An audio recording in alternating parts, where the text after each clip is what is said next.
Ashama harka fuunee akkam jirtu kabajamtootaa fi jaalatamtoota furtuutuuta gabayaatu nageenyi keessan badhaadhaan nagaa jira alhamdulillah egaa kabajamtootaa fi jaalatamtoota furtuutuuta kenna warroonni yeroo jalqabaatiif garuu chaanaalii kanaaf tan subscribe gochuudhaan maatii kenna dabalama maatii kenna kan taatan like share gochuudhaan nu cinaa dhaabbaadhaa isin jira egaa kabajamtootaa fi jaalatamtoota furtuutuuta kenna akkuma baratame guyyaa har'aasi odeeffannoo hedduu barbaachisaa ta'ee fi gaafii hedduu keessanii kan ta'e deebii isaa waan isiniif ta'e qabadhee isiniif dhufee jira isin jira egaa kabajamtootaa fi jaalatamtoota furtuutuuta kenna jalqaba irratti namni kamuyyuu viidiyoo kana like gochuudhaan jalqaba isiniin jechuu barbaada.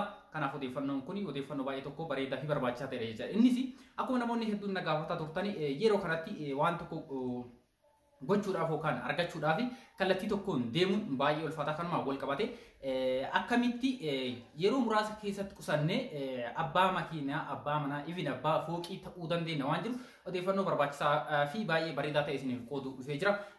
Kana jechuun qarshii paarsantii 20 qusanne yookaan ammoo bifa doolaaraatiin haa ta'u bifa qarshii biyya keessa jirtaniitiin yookaan ammoo qarshii mindaan keessan isin kaffalamuun warroonni biyya ormaa keessa jirtan jechuudha.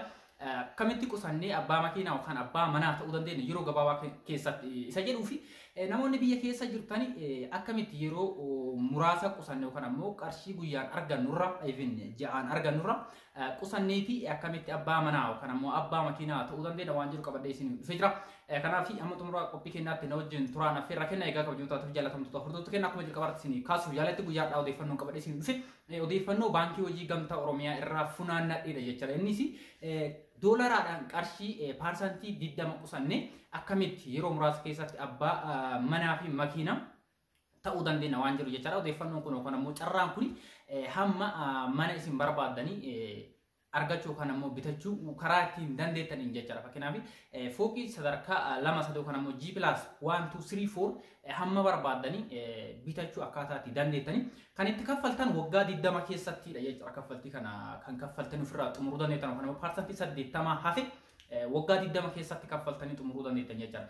As biratti namoonni baay'een odeeffannoon kun isin ta'uu dhabuu fi fedhii keessan ta'uu dhabuu danda'a. Dhimma shari'aatiin wal qabate namoonni odeeffannoo kan hin barbaanne akkuma barbaannetti bira darbuu dandeettanii waa'ee nama keenyaa yookaan ammoo uummata keenyaa keessa amala uummata keenyaa yookaan ammoo amala nama keenyaa keessa odeeffannoon ati nama saniif dhiyeessitu kan isa barbaachisu ta'uu qaba jechuun ati amma inni na hordofaartu kan ammoo isheen na hordofaartu kuni odeeffannoon asii dabarsu kuni waa'ee si qofa fayyadu waan ati qofti jaalattu waan ati qofti barbaaddu akka ta'utti fudhattu kan ammoo ta'uu qaba jettee murteessan inni kun ammoo gonkumaa ta'uu hin danda'u odeeffannoon asirraa darbu yuutuubii kee namoonni jala jiran naannoo nama 25tti kan laakkaa'amanidha miseensa kan ta'an isa kana keessa paarsantiin 50 warroota subscribe yookaan subscriberoota kan ta'ani paarsantiin 50 olamoo namoota subscribing godhin odeeffannoo kana barbaade sarchi godheeti namoota argatanidha jechuudha.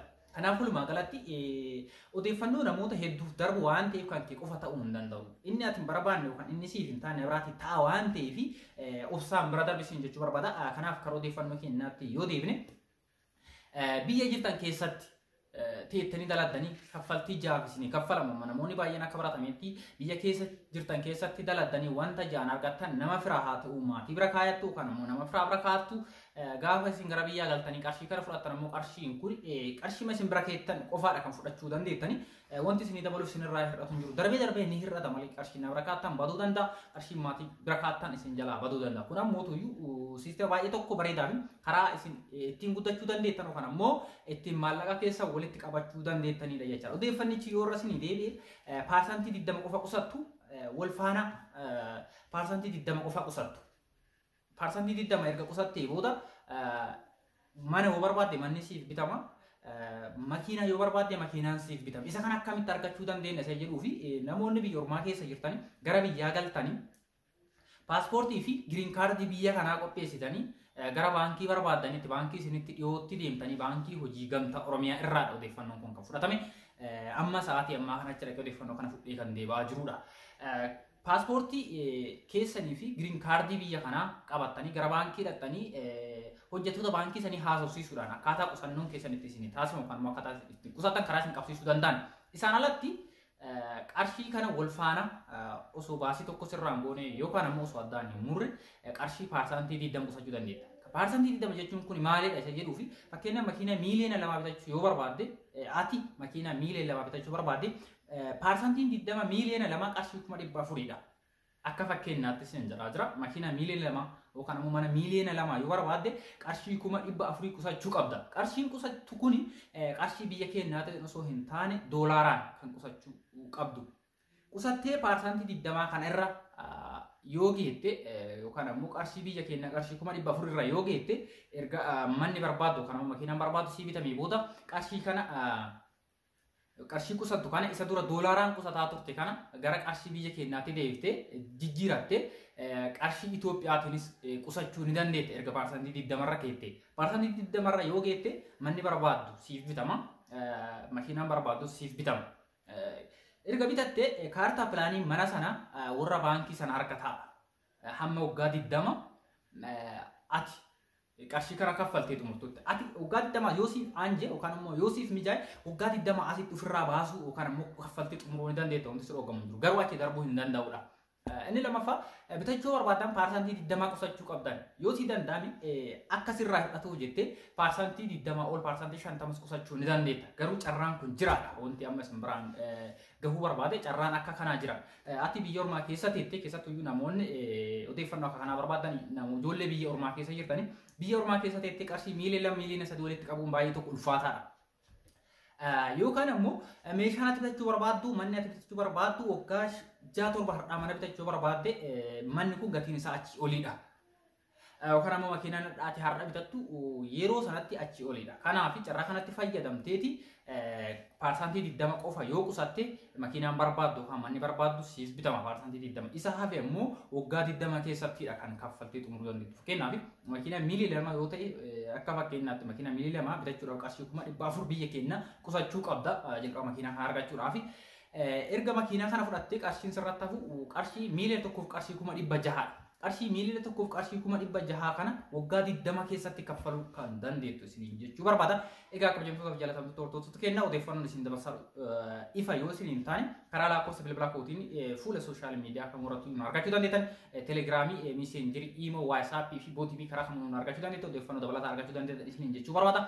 Karaa lattis karaaleen liqiin itti kennamu baay'eetu jira. Baankiitti garagara dameetti garagara namoota biyya keessa jirtanii fi dabalataan baankiin kun qarshii hamma 50,000 akkaataa itti liqeeffachuu dandeettan akkaataan qarshii 50,000 itti liqeeffachuu dandeettan mijaahee jira. Namoonni biyya keessa jirtan qarshii xixiqqaa kana kanas liqeeffatanii fayyadamuu ni dandeettan namoonni liqii barbaadan isin jechuu barbaada. Isa kanaan alatti inni kun ammoo diyaaspooraa baankii kan jedhamudha. Kan amma jalqabarraa kaasee isinitti dubbataa ture kan ammoo isin ibsaa ture diyaaspooraa baankiidha. Diyaaspooraa baankii kana banattanii diyaaspooraa akkaawuntiidha. Diyaaspooraa akkaawuntii kana banattanii ji'aan haa ta'u torbeeni yeroo isin mijaahetti doolaaraadhaan kan isin qusachuu qabdanii asirratti wanti ifa isinii ta'uu qabu kan ammoo wanti isin dagachuu hin qabne qarshii biyya keenyaatiin miti kan qusachuu qabdan doolaaraan qusachuu qabdan isiniin jechuu barbaada. Erga parsantii 20 qusattanii makiinaan barbaadan yookaan manni barbaadan isiniif kennamee booda qarshii biyya keenyaatti jijjiirtanii qusachuu dandeettan tarii achi ergitanii fi akkaataan itti qusattan isinii mijaahuu dhabuu danda'a waan ta'eef nama biyya keessa jirutti kennitanii qarshii keenyaan isinii galchuu danda'a. Isa hamma parsantii 20 qusattan kanaa fi akkaataan doolaaraa isin itti galchuu dandeettanii erga akkaawuntii diyaaspooraa akkaawuntii kana gara baankii damee isinitti dhiyoo jiru gara biyyaa galtanii baafattanii booda akkaataa itti galchitan isaan hubannoo kan isinii kennan ta'u kan ammoo Swift koodii qaba baankiin gamu Swift koodiidhaani achuma kallattiin akkaawuntii keessan irratti galchuu akkaataan itti dandeettan jira. Kanas ammoo odeeffannoo kana fakkaatan kan biraa yeroo bira qabadhe isinii dhufa. Isaan alatti ammoo akkaataan liqiin itti kennamu baankii fakkeenyaaf baankiin Awaash guyyaa 3-4 darbe dura kan baase jira. Akkaataa liqiitti fudhatamu parsantii makiinaa yoo ta'e parsantii 6 mana yoo ta'e parsantii 10 qusachuu qabdanidha kan inni jedhu kunniin qarshii baay'ee xixiqqaadha. Kanaaf carraa kanattis akka fayyadamtan gabarmaan isin beessa odeeffannoo jiru ammoo isaan irraallee funaanee kan isin dhiyeessu ta'a isin jechuu barbaada. Kanaan alatti odeeffannoowwan biizinesii wal qabatan kan ammoo gorsa biizinesiin wal qabatan kan barbaaddan yoo jiraate biyya keessatti maal hojjechuu dandeenya wanta kan hojjechuuf immoo qarshii hamaan barbaachisu odeeffannoo jedhu kan kana fakkaatan yoo barbaaddan karaa lakkoofsa bilbilaa kootiin dhuftanii keessaa naasofsiisuu fi koomentii jalatti barreessuu ni dandeettanii odeeffannoo jiru walitti isin funaanuudhaan asirratti fuula yuutuubii kiyya irratti kan isiniif gadhiisu ta'a isin jechuu barbaada. Isaan alattis meeshaalee biyya keenya keessatti gurguraman keessaa iyyuu meeshaalee ijaarsaatti wal qabatan akkasuma quantity ijaarsa manaa fi dizaayina ijaarrachuu barbaadan yookaan ammoo lafa isin barbaadan irratti dizaayinni akkamii isin ta'uu akka danda'u yoo barbaadan dhuftanii naquunnamtanii odeeffannoo isaa kan jiru isin biraan kan ga'u ta'a isin jechuu barbaada. Kabajamtootaa fi jaalatamtoota hordoftoota keenya waan hordoftoonni galatoomaa galanni keessan dachaa isin jechuu barbaada. Kanaaf YouTube chaanaalii kan koo namoonni haarawaa taatan baazawee akkuma jalqabarratti isiniif kaasti parsantiin 50 oli namoota odoo subscribe godhin daawwataa jiranidha.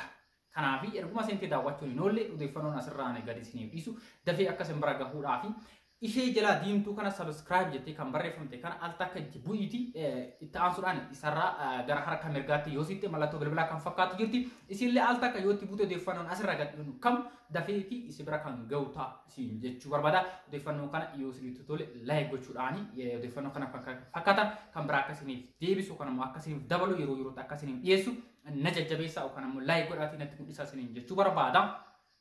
Odeeffannoo kun baay'ee barbaachisaa fi odeeffannoo namoonni yeroo baay'ee dhagahuu fi hawwii qabanidha akka ta'e ni beeka anis ni hubadha. Kanaaf share godhaatii hiriyoota keessan biraan gahaa odeeffannoo akkana YouTube chaanaalii kana jalatti akka darbaa jirus ammuma haloo jedhaatii itti himaa biraan gahaa isiniin jechuu barbaada. Waan hordoftaniif galatooma galanni keessan dachaa viidiyoo biraatiin hammuulee bulti baay.